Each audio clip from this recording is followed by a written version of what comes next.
Good morning दोस्तों, कैसे हैं आप सब। Welcome back wifi study with Nandini. आज है 18 जुलाई, तो डिस्कस करेंगे 18 जुलाई में। मेरी तरफ से इस बहुत ही खूबसूरत सुबह में आप सबका स्वागत है। प्लीज़ मेरे चैनल पर बने रहिए, लाइक करते रहिए, शेयर करते रहिए, और अगर आप नए हैं तो सब्सक्राइब ज़रूर कर लीजिए, बेल आइकन ज़रूर प्रेस कर लीजिए। बाकी आपको अगर डिटेलिंग में जानकारी चाहिए, नोट्स प्रिपेयर करना है, तो टेलीग्राम के लिंक को भी विजिट कर सकते हैं हमारे चैनल का। तो आइए स्टार्ट करते हैं आज की अपनी क्लास। मॉर्निंग का थॉट है, आचार्य चाणक्य जी को याद करेंगे, कौटिल्य जी को याद करेंगे।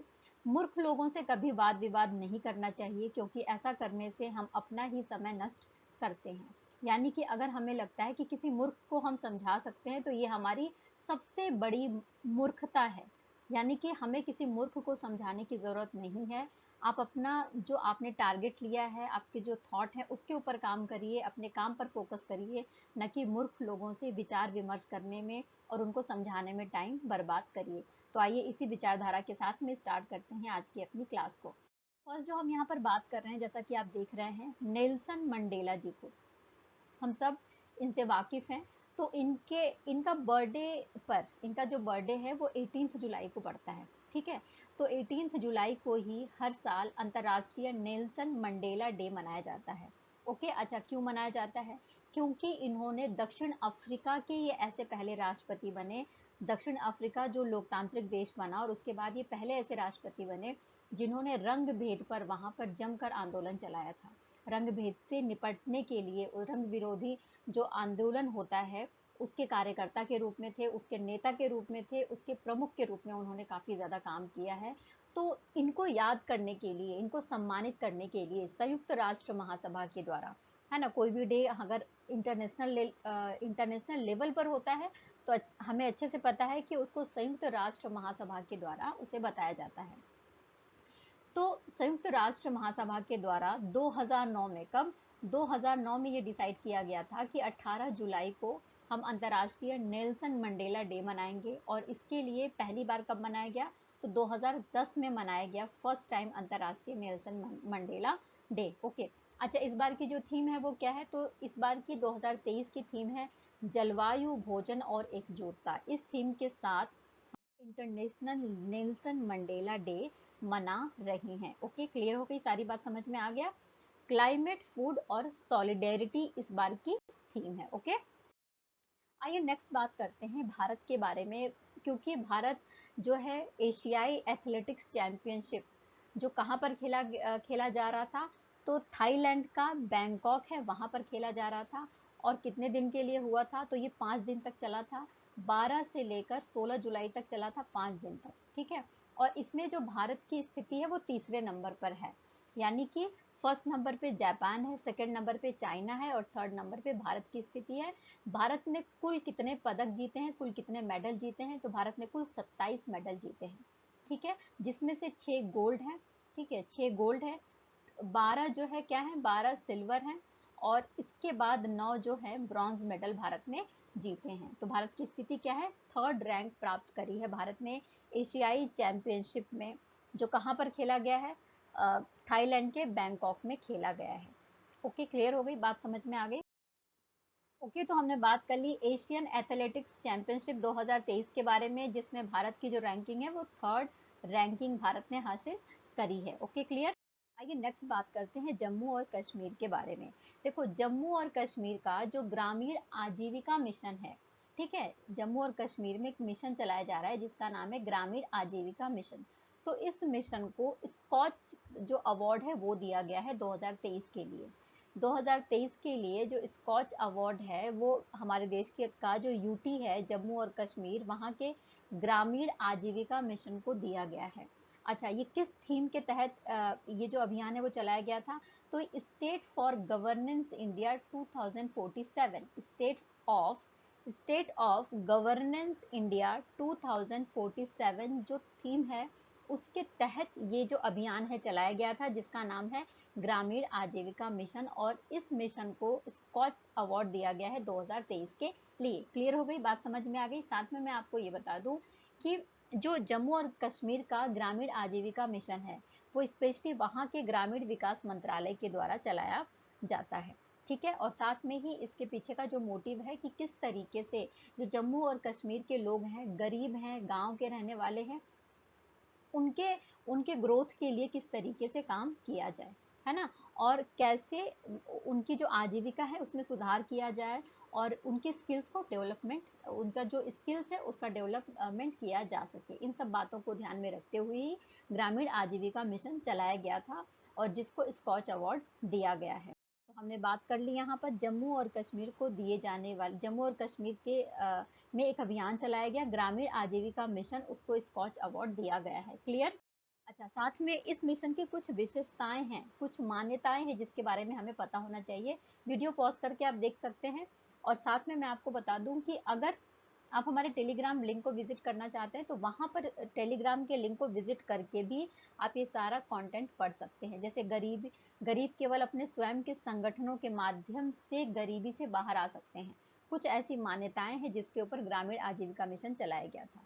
क्लियर। और इसके अलावा एक ई कॉमर्स प्लेटफॉर्म है जिसका नाम है अवसर स्कीम, है ना।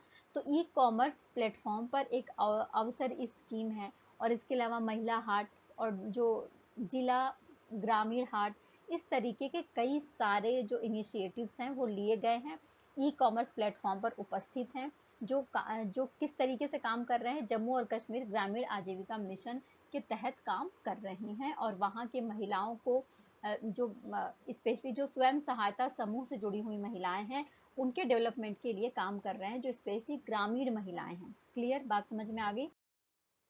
तो हमने बात कर ली core beliefs of the mission के बारे में, जो जम्मू और कश्मीर ग्रामीण आजीविका मिशन के तहत आता है। Poor has a lot of survival skill, जो गरीब हैं उनके पास सर्वाइवल के लिए बहुत सारी स्किल्स होती हैं जिसका प्रयोग करके, जिसका यूज करके वो अपनी लाइफ को स्टेब्लिश कर सकते हैं। इन सब बातों को ध्यान में रखकर ही जम्मू और कश्मीर ग्रामीण आजीविका मिशन को स्कॉच अवार्ड दिया गया है 2023 के लिए। Okay, clear. आइए नेक्स्ट बात करते हैं। अच्छा देखो, कल के न्यूज में हमने बात करा था वुमेन सिंगल कैटेगरी में जो विंबलडन टाइटल 2023 का जो खिताब है वो किसने जीता था, तो मार्केटा वोंड्रासोवा ने जीता था।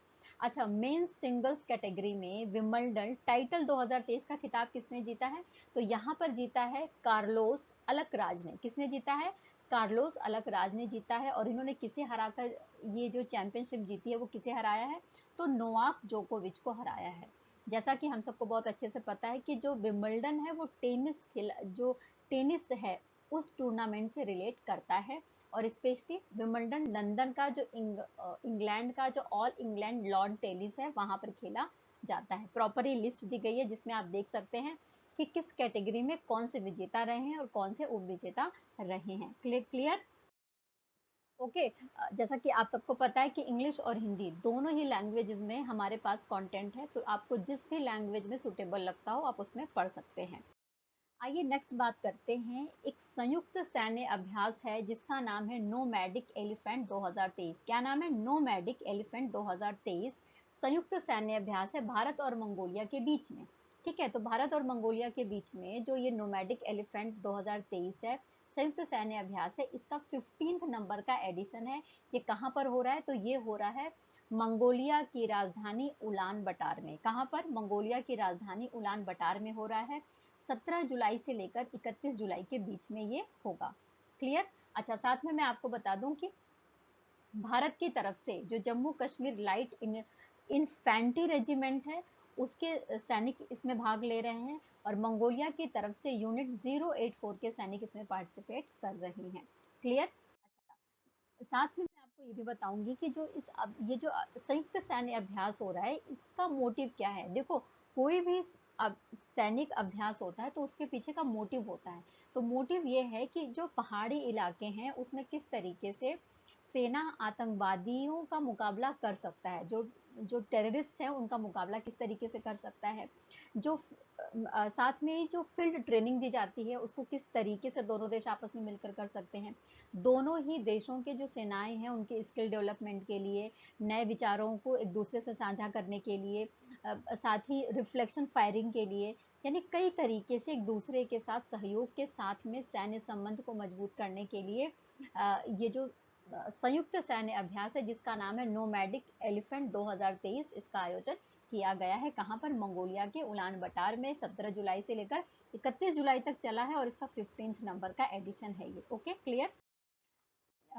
नेक्स्ट जो हम बात करते हैं मंगोलिया के बारे में बात कर रहे हैं, तो जैसा कि आप मंगोलिया को देख सकते हैं, यहाँ पर रसिया है, यहाँ पर चाइना है और यहाँ पर मंगोलिया आपको देखने को मिल जाएगा एशिया के मैप में। ओके, यहाँ की राजधानी उलान बटार है, जैसा कि हमने बात कर लिया। मुद्रा यहाँ पर मंगोलियाई तुगरिक है। राष्ट्रपति उखनागिन हुरेलसुख हैं और प्रधानमंत्री ओयुन एदर्न लू सन सरीन यहाँ के प्रधानमंत्री हैं। देखो, कहीं की भी घटना हो, किसी भी स्टेट की हो, किसी भी वर्ल्ड में कोई कंट्री हो, वहाँ की कोई भी घटना हो, कोई भी न्यूज़ है, अगर हम उसके मैप से उसको रिलेट कर पाते हैं ना, तो वो हम लॉन्ग टाइम के लिए याद कर पाते हैं। इसीलिए जब भी किसी देश के बारे में कुछ पढ़ाते हैं, तो उसका मैप और उससे रिलेटेड कुछ जानकारी हम ज़रूर आपको देते हैं। आइए नेक्स्ट बात करते हैं एचडीएफसी बैंक के बारे में। एचडीएफसी बैंक ने एक जो बैंकों की सूची है, ठीक है ना, जो बैंकों की लिस्ट जारी करी गई है, उसमें 7th पोजीशन पर आ गया है एचडीएफसी। यानी जो प्राइवेट बैंक की लिस्ट जारी करी गई है पूरे वर्ल्ड लेवल पर, उसमें 7th नंबर पे दुनिया के प्राइवेट बैंकों में शामिल हुआ है एचडीएफसी बैंक। यानी इसके ऊपर अब सिर्फ 6 ऐसे बैंक हैं जो इससे ऊपर हैं। अच्छा, साथ साथ में आपको मैं बता दूं कि इसकी जो मार्केट वैल्यू है वो कितनी है। तो इसकी मार्केट वैल्यू 151 अरब डॉलर है प्रेजेंट टाइम में। अच्छा, एचडीएफसी बैंक ने किसको किसके साथ विलय किया है, यानी किसको शामिल किया है, किसको मर्ज किया है अपने आप में? तो एचडीएफसी लिमिटेड का एचडीएफसी बैंक में विलय हुआ है। एचडीएफसी लिमिटेड का एचडीएफसी बैंक में विलय हुआ है। कितने में हुआ है? तो 40 अरब डॉलर में। ठीक है, तो 40 अरब डॉलर में जो ये मर्जर हुआ है, जो ये विलय हुआ है, इसके बाद इसकी जो मार्केट वैल्यू है वो 151 अरब डॉलर हो गई है। साथ में ही इसकी जो रैंकिंग है वो 7th नंबर पर आ गई है प्राइवेट बैंकों में वर्ल्ड लेवल पर। ओके, अच्छा, इससे ऊपर से जो 6 बैंक है उनके बारे में जानकारी ले लेते हैं, थोड़ा सा नाम जान लेते हैं बस। देखो, जेपी मॉर्गन, फिर बैंक ऑफ अमेरिका, चाइना का आईसीबीसी बैंक है, agriculture bank, bank of China है और वेल्स फार्गो, और साथ में ही एचएसबीसी। ठीक है, इससे ऊपर के ये 6 बैंक हैं। क्लियर, बात समझ में आ गई। आइए जो नेक्स्ट हम बात करेंगे, वो बात करेंगे हम संयुक्त अरब अमीरात की यात्रा के बारे में। हम सबको अच्छे से पता है कि 15 जुलाई को हमारे जो प्रधानमंत्री थे वो संयुक्त अरब अमीरात की यात्रा पर थे। तो उस समय वहाँ के राष्ट्रपति शेख मोहम्मद बिन जायद अल नहयान से उन्होंने वार्ता करी और इस वार्ता में कुछ सहमति हुई है, कुछ मुद्दों पर डिस्कशन हुआ है। तो वो मुद्दे हम देखेंगे कि यूएई और भारत के बीच में जो राजनयिक संबंध है, व्यापारिक संबंध है, सांस्कृतिक संबंध है, जो शैक्षिक संबंध है, वो किस तरीके से आगे बढ़ रहे हैं, है ना। सबसे पहले तो यहाँ पर हमें ये जानना चाहिए कि जो प्रधानमंत्री नरेंद्र मोदी हैं, उन्होंने अपने कार्यकाल में 5वीं बार, कितनी बार? 5वीं बार संयुक्त अरब अमीरात की यात्रा करी है। अच्छा, 2015 में भारत के प्रधानमंत्री के द्वारा लगभग 34 साल बाद किसी प्रधानमंत्री की यात्रा रही है। साथ में ही अगर इन दोनों के बीच व्यापार के बारे में बात करें तो 2022 में इन दोनों देशों के बीच में 85 बिलियन अमेरिकी डॉलर का व्यापार हुआ था। 85 बिलियन अमेरिकी डॉलर का व्यापार दोनों देशों के बीच में हुआ था। और साथ में भारत संयुक्त अरब अमीरात का दूसरा सबसे बड़ा भागीदार है। यानी संयुक्त अरब अमीरात का दूसरा सबसे बड़ा व्यापारिक भागीदार कौन है? भारत है। क्लियर। अच्छा, उन कुल मुद्दों पर हम थोड़ी सी बात कर लेते हैं जिन मुद्दों पर समझौता हुआ है। तो देखो, सबसे पहले तो ये हुआ है कि रुपए में और जो यूएई का दिरहम है ना, तो इनकी आपस में, इनकी जो इन देशों की जो करेंसी है उसमें व्यापार होगा। मतलब व्यापार अब डॉलर में ना होकर भारत के रुपए और यूएई के जो करेंसी है दिरहम, उसमें होगा। इस पे सहमति, जो इसमें सहमति जताई गई। इसके बाद इनके बीच में जो पेमेंट प्लेटफॉर्म है उसको मजबूत करने के बारे में बात किया गया। और यूएई में जो जो यूएई के अंदर आईआईटी दिल्ली का कैंपस खोला जाएगा, इसके लिए समझौता हुआ है। और यूएई चाहता है कि COP28 में उसकी अध्यक्षता हो, है ना, वो अध्यक्ष बने, तो इसके लिए भारत का समर्थन मिला। तो आप इस देख सकते हैं कि किस तरीके से दोनों देशों के बीच में व्यापारिक जो समझौते हैं वो बढ़ रहे हैं दिन प्रतिदिन। ओके, आइए नेक्स्ट बात करते हैं। प्रधानमंत्री नरेंद्र मोदी के द्वारा वीडियो कॉन्फ्रेंसिंग के माध्यम से 18 जुलाई को वीर सावरकर अंतर्राष्ट्रीय हवाई अड्डा पोर्ट ब्लेयर में एक न्यू इंटीग्रेटेड टर्मिनल बिल्डिंग का उद्घाटन किया गया है। अच्छे से समझते हैं। देखिए, वीडियो कॉन्फ्रेंसिंग के माध्यम से प्रधानमंत्री नरेंद्र मोदी जी के द्वारा क्या किया गया है, 18 जुलाई को एक न्यू इंटीग्रेटेड टर्मिनल बिल्डिंग का उद्घाटन किया गया है। कहां पर? वीर सावरकर अंतर्राष्ट्रीय हवाई अड्डे में, है ना, जो पोर्ट ब्लेयर में है।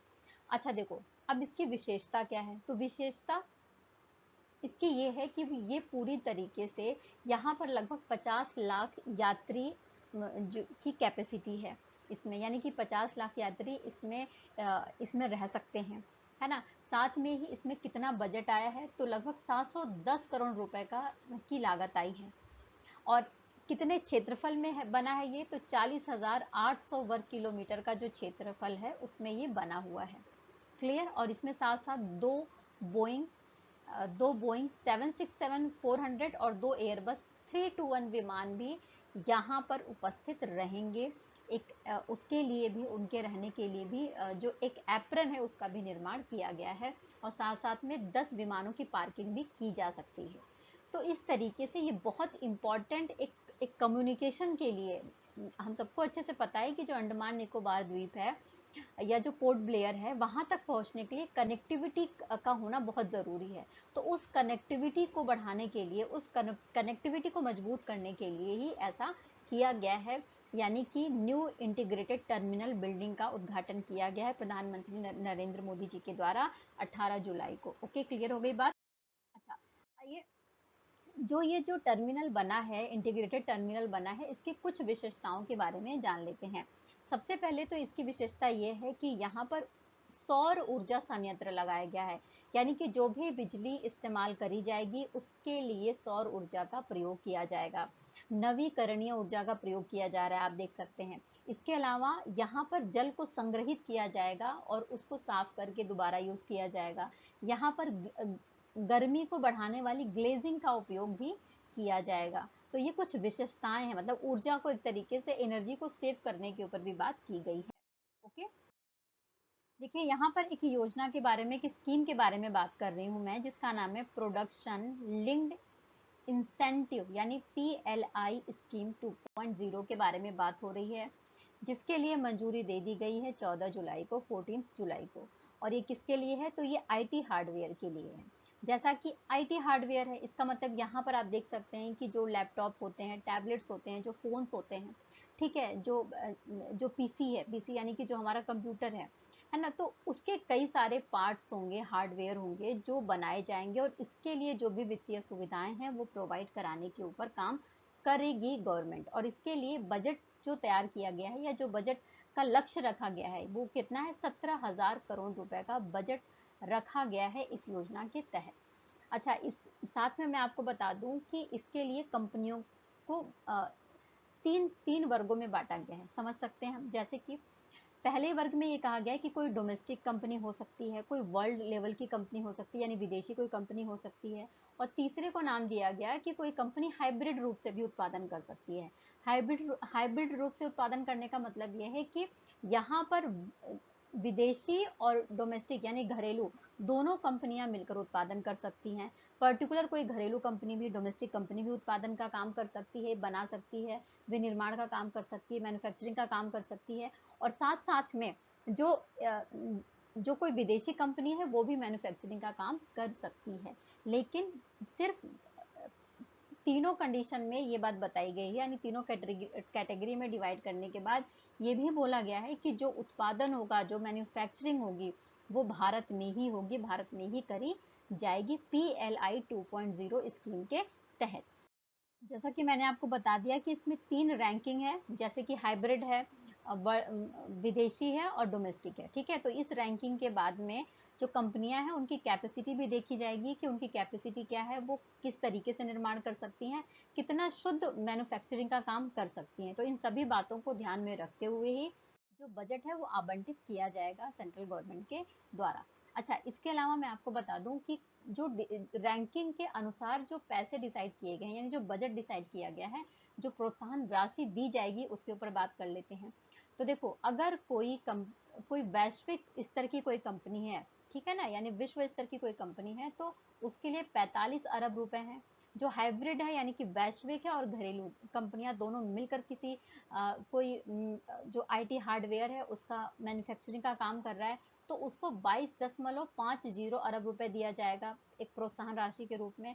और जो घरेलू कंपनियां हैं, डोमेस्टिक कोई कंपनी है, तो उसको 5 अरब रुपए दिए जाएंगे प्रोत्साहन राशि के रूप में। तो आई होप कि आपने अच्छे से बात को समझ लिया होगा। आईटी हार्डवेयर का जो प्रोडक्शन लिंक्ड इनिशिएटिव स्कीम है 2.0 उसके बारे में। ओके, साथ में ही ये जो रैंकिंग डिसाइड की गई है वो भी आपको समझ में आ गया होगा कि किस तरीके से ग्लोबल, हाइब्रिड और डोमेस्टिक ये जो रैंकिंग है वो दी गई है, और किस तरीके से इन तीनों रैंकिंग के हिसाब से जो प्रोत्साहन राशि है वो डिसाइड की गई है, उसके बारे में भी आपको समझ में आ गया होगा अच्छे से। ओके, आइए नेक्स्ट बात करते हैं जम्मू और कश्मीर के बारे में। जम्मू और कश्मीर की एक कला है, ठीक है, एक शिल्प कला है जिसका नाम है नमदा शिल्प। क्या नाम है? नमदा शिल्प। तो नमदा शिल्प को प्रोत्साहित करने के लिए, इसको पुनर्जीवित करने के लिए प्रधानमंत्री कौशल विकास योजना के तहत कौशल भारत पायलट परियोजना के माध्यम से, कौशल भारत पायलट परियोजना के माध्यम से इसको दोबारा से पुनर्जीवित करा गया है, इस शिल्प को, जिसका नाम है नमदा शिल्प। आई होप कि आपको समझ में आ गया होगा। फिर से समझते हैं। देखिए, जम्मू और कश्मीर का एक नमदा शिल्प नाम की एक इसका सांस्कृतिक एक कला है ना, एक इसकी सांस्कृतिक पहचान थी नमदा शिल्प। ये पूरी तरीके से समाप्त हो रही थी, लेकिन दोबारा से इसको स्टार्ट किया गया है, पुनर्जीवित किया गया है सेंट्रल गवर्नमेंट के तहत। जो प्रधानमंत्री कौशल विकास योजना चलाई गई है उसके तहत, कौशल भारत पायलट परियोजना के तहत, यानी इस पायलट परियोजना के तहत ही इसको पुनर्जीवित करने का काम किया गया है। और लगभग जम्मू और कश्मीर के 6 जिले हैं, 6 जिले के लगभग 2200 उम्मीदवारों को ट्रेनिंग दी गई है जो नामदा शिल्प है उसके लिए। यानी कि 6 गांवों के लगभग 2200 जो उम्मीदवार हैं उनको ट्रेनिंग दी गई नामदा कला के लिए, और उसके बाद इस पारंपरिक जो शिल्प है, जो ये पारंपरिक शिल्प कला है, एक सांस्कृतिक पहचान है जम्मू कश्मीर की, उसको सशक्त बनाया गया है। उसके बुनकरों को और उसके कारीगरों को सशक्त बनाने के लिए, इसको संरक्षित करने के लिए काम किया गया है भारत पायलट परियोजना के तहत। ओके, क्लियर, बात समझ में आ गई। साथ में मैं आपको बता दूं कि ये जो परियोजना है 2021 में जब केंद्रीय मंत्री राजीव चंद्रशेखर की जम्मू कश्मीर यात्रा के दौरान शुरू की गई थी। यानी कि जो ये भारत पायलट परियोजना है, ये कब स्टार्ट की गई थी? तो 2021 में स्टार्ट करी गई थी, जब केंद्रीय मंत्री राजीव चंद्रशेखर जम्मू कश्मीर की यात्रा पर गए थे, और वहां पर उन्होंने इस पारंपरिक शिल्प जिसका नाम नामदा है, इसको संरक्षित और पुनर्जीवित करने की आवश्यकता को पहचाना था। और इसके बाद, मतलब इस पहचान के बाद में ही उन्होंने ये बोला था कि इस परियोजना के तहत ही इसको पुनर्जीवित किया जाएगा। इसमें क्या काम किया जाता है? तो देखो, एक तरीके से पारंपरिक, जो हम सबको अच्छे से पता है कि वहां पर पारंपरिक बुनाई करी जाती है जम्मू कश्मीर में, लेकिन इसमें क्या है, इसमें बुनाई न करके फेल्टिंग तकनीक का, जो फेल्टिंग टेक्नोलॉजी है उसका प्रयोग किया जाता है, और भेड़ का जो ऊन है उससे गलीचे बनाकर उस पर कढ़ाई करी जाती है। इस तरीके से ये नामदा शिल्प को एक तरीके से पुनर्जीवित करने का काम किया गया है प्रधानमंत्री कौशल विकास योजना के तहत। क्लियर? अच्छा, नामदा शिल्प को थोड़ा समझते हैं। जैसा कि मैंने आपको बता दिया कि जो फेल्टेड कालीन बनाया जाता है, इसके लिए जो भेड़ से जो ऊन मिलता है उसका उपयोग किया जाता है, और उसके बाद उस पर रंगीन हाथ की कढ़ाई करी जाती है। और ये जो कढ़ाई करी जाती है, इस पर आप देखेंगे तो इस पर आपको जो पुष्प होंगे, यानी जो फ्लावर्स हैं, पत्तियां हैं, जो कलियां हैं या फल हैं, उसकी आकृति आपको कलरफुल देखने को मिल जाएगी। ये जो कला है स्पेशली भारत में भी है, ईरान और अफगानिस्तान में भी आपको देखने को मिल जाएगी। Okay, clear? अच्छा, सबसे बड़ी बात ये है कि ये जो शैली थी, इसके बारे में किसने बताया जम्मू कश्मीर को, या किसने इंट्रोड्यूस किया है? तो इस नामदा शैली को वहां के एक सूफी संत थे, जिनका नाम था शाह ए हमदान। क्या नाम था? शाह ए हमदान। ये सूफी संत थे, इनके द्वारा नामदा शैली के बारे में बताया गया था। ओके, आइए नेक्स्ट बात करेंगे हम एक बुक के बारे में। इस बुक का नाम क्या है? तो इस बुक का नाम है India rising memoir of a scientist. क्या नाम है? India rising memoir of a scientist नाम की एक पुस्तक है। जिसको किसने लिखा है, तो इस बुक को लिखा है आर चिदम्बरम और सुरेश गंगोत्रा ने। किसने लिखा है? आर चिदम्बरम और सुरेश गंगोत्रा के द्वारा लिखी गई बुक है ये, जिसका नाम है India rising memoir of a scientist. अब देखो इसमें क्या है, स्पेशली जो आर चिदम्बरम है वो भारतीय जो कैबिनेट है उसके वैज्ञानिक सलाहकार समिति के अध्यक्ष के रूप में काम कर रहे थे। और साथ कब तक का इनका एक्सपीरियंस था, तो 2001 से लेकर 2018 तक का इनका एक्सपीरियंस था। तो इस एक्सपीरियंस को इन्होंने इस बुक में लिखी है। स्पेशली डॉक्टर चिदम्बरम के बारे में आपको इसमें जानकारी मिलेगी कि किस तरीके से परमाणु प्रौद्योगिकी और साथ में जो बुनियादी विज्ञान है उसमें इनका क्या रोल है, और साथ में भारत की जो विज्ञान के क्षेत्र में जो वैज्ञानिकता का विकास है उसके क्षेत्र में भारत सरकार की क्या भूमिका है या वैज्ञानिकों की क्या भूमिका है, ये सारी बातें आपको यहाँ पर पता चलेंगी। ओके, तो हमने बात कर ली India rising memoir of a scientist के बारे में, जो लिखा गया है आर चिदम्बरम और सुरेश गंगोत्रा के द्वारा। देखिए, आर चिदम्बरम जी के बारे में बात करेंगे तो सबसे पहले मैं आपको बता दूं कि इनको पद्म विभूषण मिल चुका है। इसके बाद 1974 में जब राजस्थान के पोखरण में शांतिपूर्ण परमाणु विस्फोट हुआ था, तो उसका पूरा जो डिजाइन था और उसकी जो पूरी टीम थी उसका नेतृत्व तो इनके द्वारा किया गया था।